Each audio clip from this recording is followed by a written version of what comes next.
Hello everybody, John Stettin, Past the Wire, Horse Racing Uncensored, bringing you up to date on the sport of kings, discussing issues, races, and anything else we may find a fun topic related to the game that everybody here loves.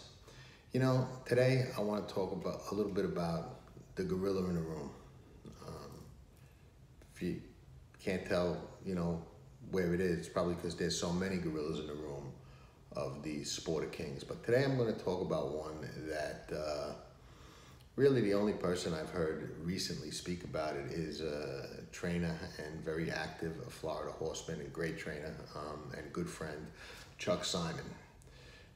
He's talked about it, and it kind of ties into another issue that I've spoken a little bit about, and I know that I'm in the large minority on my stance, but we all feel how we feel, and I'm certainly not going to change my stance because it's in the minority. But now that we're in the Triple Crown season and the Kentucky Derby and Preakness are behind us, and we see how this particular issue that we're going to talk about today comes into play in that series, as well as other races all year round, just on a much more under the radar, incognito scale, because not many races other than maybe the Breeders' Cup in this country get the attention that the Derby and the Triple Crown Series does. But let's talk about it a little bit. On Saturday we saw Justify win the Preakness in a gritty and game performance. Race prior to that, we saw a horse by the name of Axeman, trained by Bob Baffert, who trains Justify, run a very impressive Sir Barton stake where he won off the screen. He's a 3-year-old that broke his maiden early in the year, first time out, came back in the stake, didn't run so well, bounced back with an impressive 1-mile race at Santa Anita, and came back and ran into Sir Barton. So he's now 3 out of 4. And, when he broke his maiden, there were people who were talking about him the way some people talked about Justify, as, he might just be the one that comes along and knocks down that whole Apollo curse. Well, he didn't run in the Derby. He didn't make it. Bob probably did the right thing, backed off him, got him souped up. But if we fast forward to last Saturday and Preakness Day, given the way he won the Sir Barton, you'd have to think at the very least he'd have been a contender and a serious pace presence had he been in the Preakness. Now, I'm all for properly campaigning your horse and picking the right spots. I was never one of those people on the bandwagon telling people, oh, run Wise Dan here, run Songbird there. I think that, picking the right spots for a horse is one of the arts of being a great trainer, and orchestrating a fantastic campaign and avoiding, certain races and getting beat is part of, knowing the best spots to run your horse. And that's something to be admired, not to be bashed by, fans who don't train and, just want to see what they want to see. I was never about that. I still am not about that, but I am about the sport of kings being competitive. Now, we look at, Axeman not running in the Preakness, and certainly looking like a possible Belmont contender after Sir Barton. Will we see him there? I'm willing to bet no. I don't think that, Bob Baffert, and I'm not saying that I blame him at all. This is a issue that's more related to the sport than the individuals that play it. But you think he's going to run that horse against Justify and maybe upset the apple cart of a Triple Crown winner? I don't think so. Now, that said, Audible, who might or might not be a Belmont contender, certainly might have been a Preakness contender, is owned by the same people who own Justify. You think they're going to take a shot upsetting that apple cart with a horse they think might be able to do so? I don't think so. Remains to be seen, but I don't think so. And when these common ownership interests, which are growing in leaps and bounds in our game, run against each other, it creates at the very least, shall we say, an uneasy feeling. You know, when you play the races, and especially the big races, you like to think that everybody's in there, you know, taking their best shot and wanting to win at all costs within the rules, of course. You got to be careful what you say today, because people like to twist words and take things out of context and, you know, say you said something that you didn't. So when I say at all costs, I mean within the rules. You would like to think that that's how the game is being played. Is it? Well, we'd like to think so. Do we know so? I don't know. People are human. You know, power corrupts, money corrupts, and, you know, we've all seen that movie before, so we know how it ends.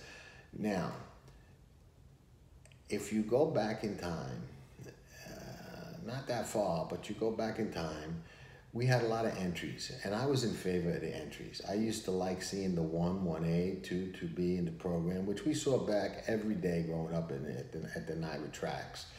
If you go back to the first Marlboro Cup, the very first one, and you can see a picture of the program that I still have from that race in the landing page of this video on my website. We had 2 entries. We had Secretariat and Riva Ridge, who was the real horse who actually saved Meadow Stables, not Secretariat as portrayed in the movie, which is a whole nother gorilla in the room, how, you know, our sport doesn't care how accurately, you know, history is portrayed. I mean, just watch the head-on replay of the Foolish Pleasure Ruffian match race and tell me if you see anybody running across the track down the stretch. I surely don't. But that said, that's a whole nother issue, a whole nother past the wire. Now, we had not only Secretariat and Riva Ridge, we had Cougar II and Kennedy Road, Charlie Whittingham's entry. Now, in the inaugural Marlboro Cup, which I guess was 1973, that was, you know, the equivalent to the Breeders' Cup Classic today. It was a race of the ages. I think it was about a $250,000 purse back then, which is probably about the same as $2-3 million today with the way, you know, money's changed. But, you know, entries were commonplace. There's no worse feeling for a horse player than losing to the other guy's horse, even if they're both in there trying. And now you have so many common ownership partnerships that the game is no longer where the kings in the sport of kings are racing against each other. They're all racing in partnership. They'd rather join forces and race together than race competitively. And that takes away from the sport. That takes away from the game. That takes away from the competition. It's in my opinion, and I think some people will at least agree with me, it's a conflict of interest. If we own in partnership a horse and I own in partnership another horse in the same race, at the very least they should race coupled. You know, it's just better for the game. It's more transparent. It's better for the better, but it leads to a whole nother problem. You know, now in racing, you see a handful of trainers, and granted, they win a lot of races, but they also have a lot of the best, most expensive horse flesh in the industry. You've got a handful of trainers with all the top horses. I mean, just look. You've got, you know, Todd Pletcher, 4 or 5 horses in the Derby. That's not by coincidence. You've got Chad Brown with a couple of entrants in almost every major stake race on the grass, especially in New York. And Sal Kuhlman usually owns a portion of every one of them. That may be great for, you know, Chad, may be great for Sal. I don't really know, you know, Sal's balance sheet when it comes to horse racing. He puts a lot of money into the game, and surely he should have the option to buy into and keep his horses with whomever he likes. That's just, you know, free enterprise is free enterprise, and I don't know the solution to this problem. If I did, I would readily share it. I don't know it, but I know that what, you know, he does and what a lot of these partnerships do is not creating competition in the game, not creating sportsmanship in the game, and is really going against what the Sport of Kings was all about way back when the first kings of the game played it the right way, where we had farms with homebreds looking to outbreed each other, looking to develop better stallions, and looking to beat each other on a racetrack, not run in partnership. You know, nowadays, West Point, perfect example, good partnership. Terry Finley and his crew run a great partnership, you know, not knocking them at all. But before the race, the Derby, he sent out a social media message: if you don't think we can win the race twice, then you don't know Jack. Right away, everybody with a brain knew they bought a piece of my boy Jack. And a lot of people try and win the Derby that way. Baffert did it years ago with War Emblem, bought the horse after the Illinois Derby, boom, won the Kentucky Derby. It happens. It is a part of the game. But I think we were better served when it was an oddity and a rarity as opposed to the norm. Now, I've owned my share of racehorses, and I had my share of success on a very small level, you know, claiming horses. Had one horse that was going to probably win the Claiming Crown, but got hurt, didn't make it. Had my horses with one trainer. Had a couple in partnership, a couple on my own. But I can tell you this, the ones I had on my own were much more rewarding. You know, I don't know why a lot of these people that, you know, play at the high level feel the need to buy into this horse, buy into that horse. They want a piece of everybody and everybody running. It's like the guy who bets the pick four 50 cents for $600 because he's got to include every horse that he thinks possibly has a chance to win on every ticket, and he hits half the pick fours and loses money at the same time. Not to say that these guys are losing money, but just that's not, I think, the way that I like to play it. The Sport of Kings, you know what I mean? I like to take my single or two and hit the Grand Slam when I'm right. And today we have too many people playing it the other way.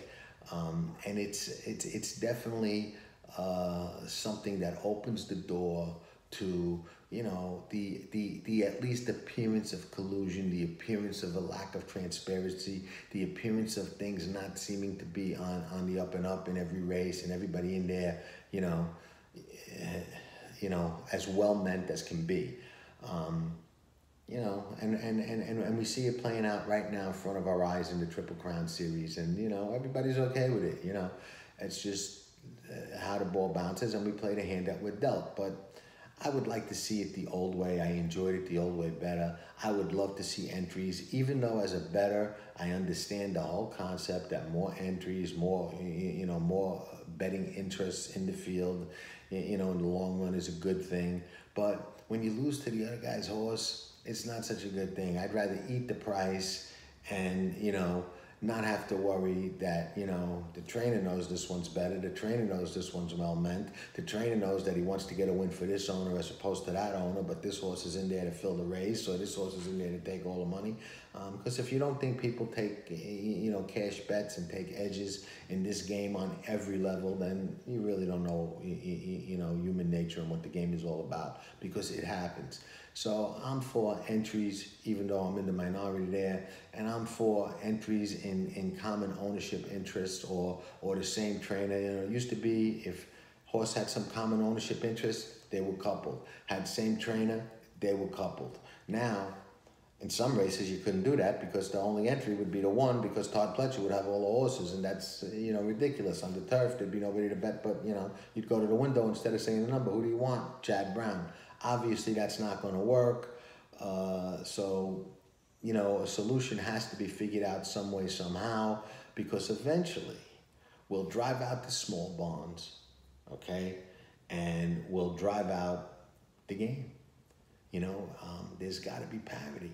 There's got to be a level playing field. There's got to be transparency, and there's got to be a way to regulate that and get true sportsmanship, true competitiveness back into the Sport of Kings and see it played the way that it was meant to be played by the pioneers that started this great game that we all love.